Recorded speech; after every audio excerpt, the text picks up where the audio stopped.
Presenting the classics of Sam P. Chaladurai. Sam P. Chaladurai அவர்களின் போதனை களஞ்சியத்திலிருந்து.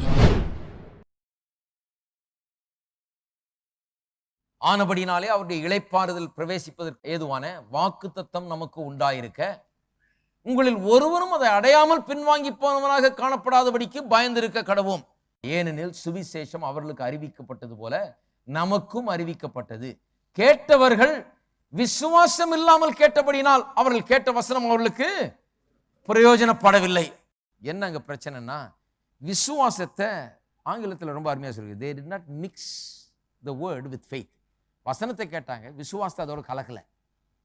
எப்படி கேட்கிற வசனத்தோட விசுவாசத்தை கலக்கிறது? எப்படின்னா எல்லாம் சொல்லுங்க, கலக்கிறது மிக்ஸ்னே வருது ஆங்கிலத்தில்.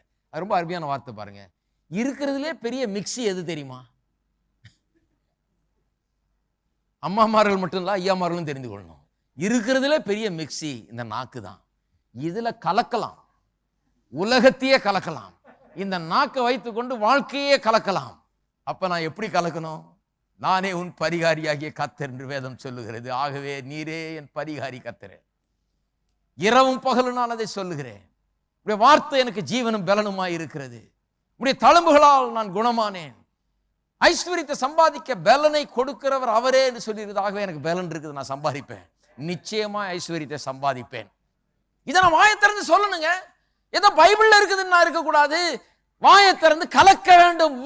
கேட்கிற வார்த்தையில விசுவாசத்தை போட்டு கலக்கணும். கலக்கும் போதுதான் அது உங்களுடையதாகிறது. இன்னொரு வசனத்துக்கு திருப்போம். 1 பேதுரு 5:6 ஆகையால் ஏற்ற காலத்தில் தேவன் உங்களை உயர்த்தும்படிக்கு அவருடைய பலத்த கைக்குள் அடங்கியிருங்கள். ஆங்கிலத்தில் சொல்லி இருக்குது, humble yourself in the mighty hand of God. எப்படி கர்த்தருடைய கரத்துக்குள்ள அடங்கி இருக்கிறது? எப்படி அடங்கி இருக்கிறதுனா, அவருடைய வார்த்தை என்ன சொல்லுகிறதோ அதுதான் உண்மை என்று சொல்லி அதுக்கு அடங்கி இருப்பது தான் அவருக்கு அடங்கி இருக்கிறது. அவருக்கு அடங்கி இருக்கிறதுனா எப்படி? humble yourself தான் சிலர் நினைச்சுக்கிறாங்க. நான் ரொம்ப தாழ்மையா இருக்கணுங்க. ஒருத்தர் சொல்றாரு, என் பிள்ளைகளுக்கு நான் கட்டிலும் வாங்கினதில்லை, மெத்தையும் வாங்கினதில்லை, அவர்கள் இன்றைக்கும் தரையில விரித்த பாயில தான் படுக்கிறார்கள். ஏனென்றால் அவர்களுக்கு மேட்டிமை வந்து விடக்கூடாது. கர்த்தருக்கு முன்பாக நம்மை தாழ்த்த வேண்டும். ஐயோ, சிலர் இங்க வந்து குப்பைமேடு தான் இருக்குன்னு நினைக்கிறேன். ரொம்ப எனக்கு ஆத்திரமா வருது இதெல்லாம் யோசிக்கும் போது. கட்டில் போடுறதுனால பிள்ளைகளுக்கு பெருமை வந்துருமா? அதனால தரையில படுக்க வச்சு இவர் என்ன பண்றாரு? பிள்ளைகளுக்கு தாழ்மையை கத்துறாரு. தரையில படுத்து ரோட்ல படுத்துங்கிறவன் எத்தனை பேருக்கு பெருமை இருக்கு தெரியுமா? உள்ள பெருமைங்கிறது வேறங்க. பெருமைனா என்ன? எப்படி நம்ம கர்த்தருக்குள்ள நம்ம தாழ்த்துறோம். கர்த்தர் என்ன சொல்றாரோ, ஆண்டவர் நீ சொன்னீரா, சரி, நீர் என்ன சொன்னீரோ அதான் கரெக்ட், நான் நினைக்கிறது கரெக்ட் இல்ல, நான் சொல்றது கரெக்ட் இல்லை, எங்க தாத்தா பாட்டி சொன்னது கரெக்ட் இல்லை, அவங்க சொன்னது கரெக்ட் இல்லை, நீர் என்ன சொன்னீர் அவ்வளவுதான், அதன்படி உம்முடைய வார்த்தையின்படி எனக்கு ஆக கழுவுது. அதுதான் கர்த்தருக்குள்ள நம்ம அடங்கி இருப்பது. அவருடைய பலத்த கைக்குள்ள அடங்கி இருப்பது என்று சொன்னால், அவர் சொன்னதை அப்படியே விசுவாசத்தை, அவருடைய வார்த்தைக்கு நாம் கட்டுப்பட்டு இருப்பது. கர்த்தருடைய வார்த்தையை நான் அறிக்கை செய்யும் போது என்ன பண்றேன்? அவருக்கு நான் அடங்கி இருக்கிறேன். ஏன்னா என் சூழ்நிலை ஒன்று சொல்லுது, அவருடைய வார்த்தை ஒன்று சொல்லுது. நான் எதை தெரிந்து கொண்டேன்?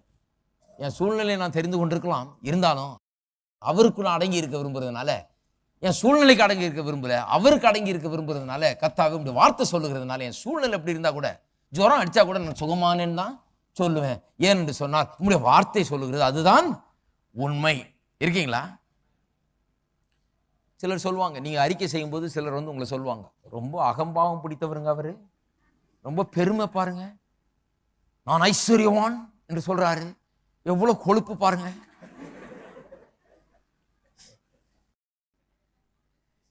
அவங்களுக்கு தான் ரொம்ப கொழுப்பு. ஏன்னா கர்த்தர் வந்து என்ன ஐஸ்வர்யவான்னு சொல்லிக்கும் போது இவங்க இல்லைன்னு சொல்லலாமா? கர்த்தரை விட இவங்க பெரிய ஆளா? கர்த்தரை விட இவங்க பெரிய ஆளா?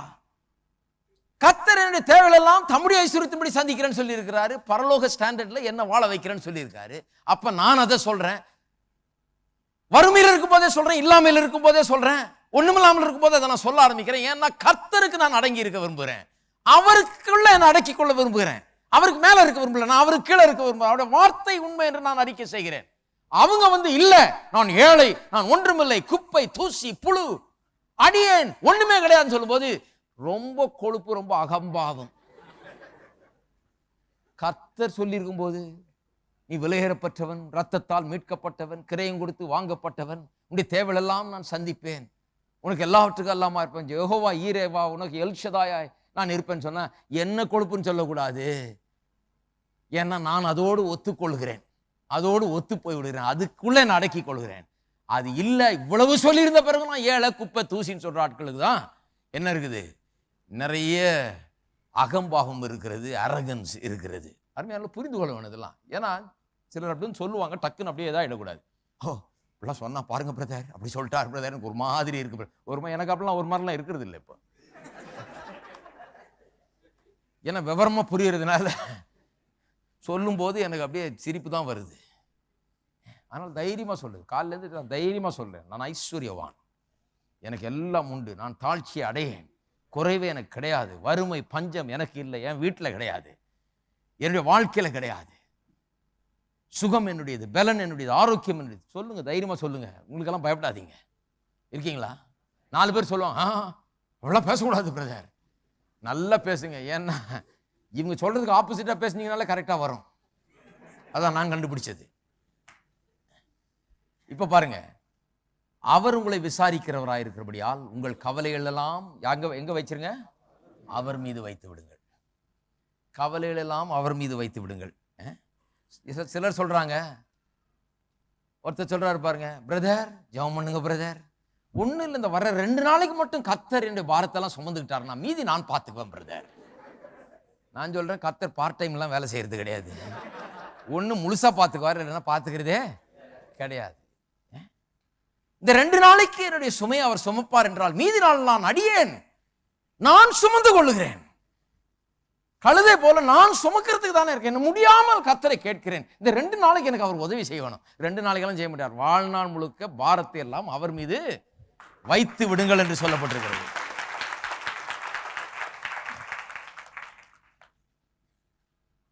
சிலர் சொல்றாங்க,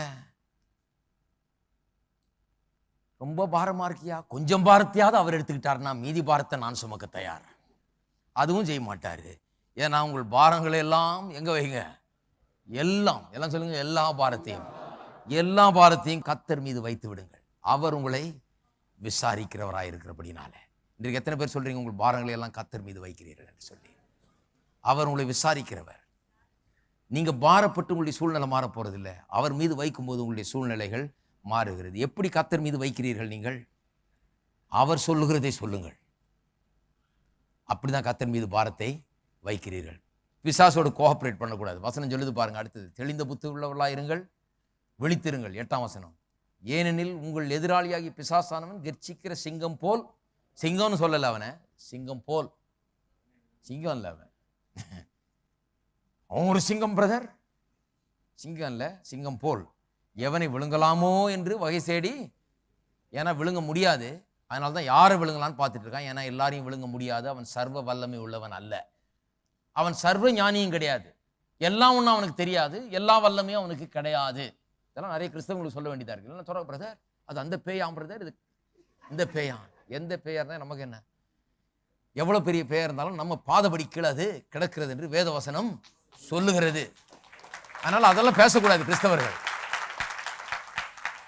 யாரை விழுங்கலாமோ என்று சுற்றி தெரிகிறான். ஏன்னா எல்லாரையும் விழுங்க முடியாது, உங்களை என்னையும் விழுங்கிட முடியாது அவன். ஏன் சொன்னா, யாரை விழுங்கலாம்னு ஏன் சுற்றி தெரிகிறான்? எப்படி தெரியும் யாரை விழுங்கலாம்னு? அவனுக்கு எப்படி கண்டுபிடிக்கிறான்? அதுக்கு ஒரு மீட்டர் வச்சிருக்கிறான். அது எப்படின்னா, அப்படியே வந்து பார்க்கறான். கொஞ்ச நேரம் உங்க பக்கத்துல நின்று நீங்க பேசுறதை கேட்டா போதும் அவனுக்கு விளங்கிடும். கர்த்தருக்கு தெரியும் உங்களுக்குள்ள என்ன இருக்குதுன்னு. கர்த்தருக்கு ஒண்ணு நீங்க பேசி தெரிய வேண்டியதில்லை. ஆனா பிசாசு சர்வ ஞானி அல்ல. Is not all omniscient. அவன் சர்வ ஞானி இல்லை, எல்லாம் தெரிஞ்சவன் இல்லை. நீங்க பேசாமே அவனுக்கு ஒன்றும் புரியாது. நீங்க பேசிதான் உங்களே காட்டு கொடுத்துடுறீங்க. ஆகவே நீங்க வாயை திறந்து போச்சு என் வாழ்க்கை அவ்வளவுதான் அப்படின்னு பிசாசு தான் முதல்ல கேட்கறான். அவனுக்கு தான் முதல்ல அது கேட்குது. ஆமா நான் முழுகிட்டேன், அவ்வளவுதான், கடன் இல்லை, முழுகியாச்சுங்க, போச்சுங்க அப்படின்னு உடனே முதல் ஆளு ஆசாமி அவன் தான் கரெக்டா கேட்கிறான். அப்படிதான் உள்ள நுழைகிறான். தெளிந்த புத்தி உள்ளவர்களாக விழித்திருங்கள், ஏனெனில் உங்கள் எதிராளியாகி பிசாசானவன் கர்ச்சிக்கிற சிங்கம் போல எவனை விழுங்கலாமோ என்று வகை தேடி சுற்றி தெரிகிறான். உங்க வீட்டு பக்கத்துல வந்த உடனே அவன் என்ன கேட்கணும்? கர்த்தர் மெய்ப்பராய் இருக்கிறார், நான் தாழ்ச்சி அடையேன். அவன் சொன்னா, அப்பா அடுத்த வீட்டுக்கு போலாம்ப்பா, இது தெரிப்படாது.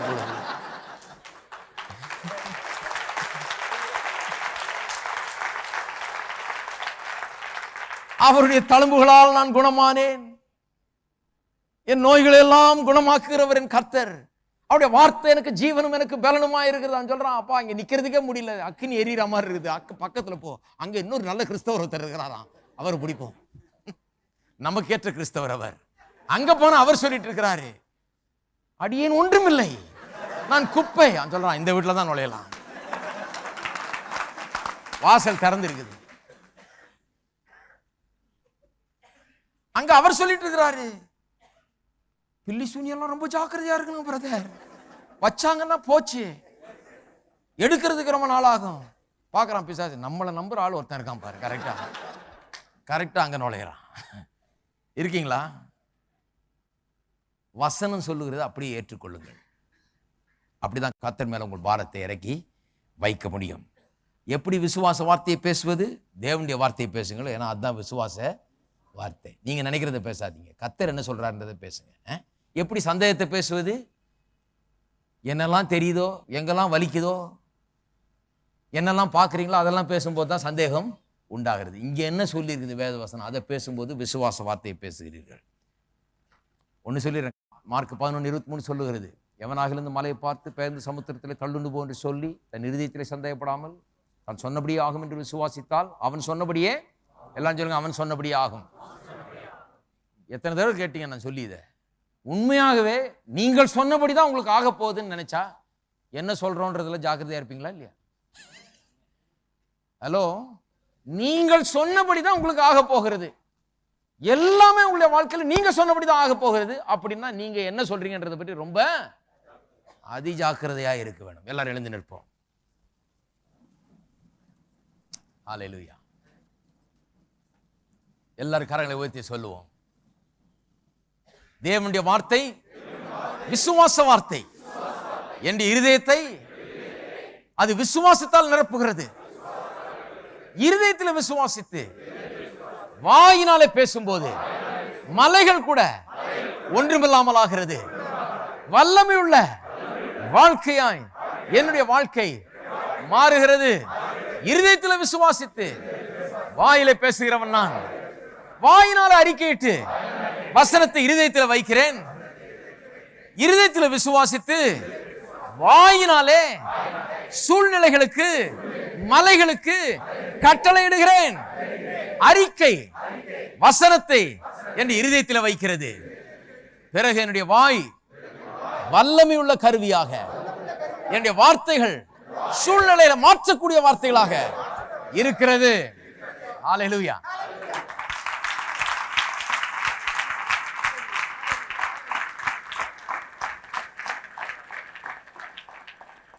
நாம் எல்லாரும் தலைவணங்கி ஜெபிப்போம். ஸ்தோத்திரம். உங்களுடைய சூழ்நிலை எதுவாக இருந்தாலும் சரி, அதை மாற்றக்கூடிய சத்தியத்தை கேட்டிருக்கீங்க. ஆக இன்றைக்கு வீட்டுக்கு போகும்போது இதை பயன்படுத்துங்கள். வாழ்க்கையை மாற்றுங்க. பேச்சை மாற்றுறது மூலமாக வாழ்க்கையை மாற்றுங்க. பேசுகிற விதமே மாறட்டும். வீடுகளில் பார்ப்பீர்கள் உங்கள் குடும்பங்களில் ஆசீர்வாதத்தை. எங்கள் அன்பின் பிதாவே, கர்த்தராகிய இயேசுவின் நாமத்திலே வருகிறோம். அருமையான மக்களுடைய வார்த்தையை கேட்டிருக்கிறார்கள். விசுவாசம் இல்லாதவர்களாக அல்ல, உங்களுடைய வார்த்தையின்படியே எனக்கு ஆக கடவுது என்று சொல்லி இவர்கள் கேட்டிருக்கிறார்கள். உள்ளங்கள் திறக்கப்பட்டிருக்கிறது. உண்மையான இருதயத்தோடு வாஞ்சையோடு கேட்டவர்கள், அதை ஏற்றுக்கொள்ள கேட்டவர்கள், அதையே வாயினால் அறிக்கை செய்கிறவர்கள், அதையே பேசுகிறவர்கள் வல்லமை மிக்க ஜனங்களாக மாறுகிறார்கள் என்று பார்த்தோம். இருக்கிற ஒவ்வொருவரும், ஒவ்வொரு குடும்பமும், ஒவ்வொரு தனிநபரும், வாலிபனும் வயோதிபரும் எல்லாருமே, சிறு பிள்ளைகள் கூட வல்லமை உள்ளவர்களாய் மாறட்டும். இயேசுவின் நாமத்தினாலே தேவ வல்லமை அவர்கள் மூலமாய் வெளிப்படட்டும். இவருடைய சூழ்நிலைகளில் வல்லமை அவர்கள் வெளிப்படுத்தட்டும். இவருடைய குடும்பங்களில், இவருடைய வேலையிலே, இவருடைய தொழிலிலே, கையின் பிரயாசங்களிலே, சரீர நல்வாழ்விலே, எல்லாவற்றிலும் உம்முடைய ஜீவனும் பலனும் ஆரோக்கியமும் சுகமும் சமாதானமும் விடுதலையும் செழிப்பும் காணப்படட்டும் கர்த்தாவே. அவைகளை இவர்கள் கொண்டு வரட்டும். நல்ல மனுஷன் தன்னுடைய நல்ல பொக்கிஷமாகி இருதயத்திலிருந்து எல்லாவற்றையும் பிறப்பிக்கிறான் என்று சொல்லப்பட்டிருக்கிறது. இவர்கள் வீடு நல்ல காரியங்களை பிறப்பிக்கிற வீடாக இருக்கட்டும். வாழ்க்கை அப்படிப்பட்ட வாழ்க்கையா இருக்கட்டும். நல்ல காரியங்களை இவர்கள் பிறப்பிக்கட்டும் நாளுக்கு நாள்.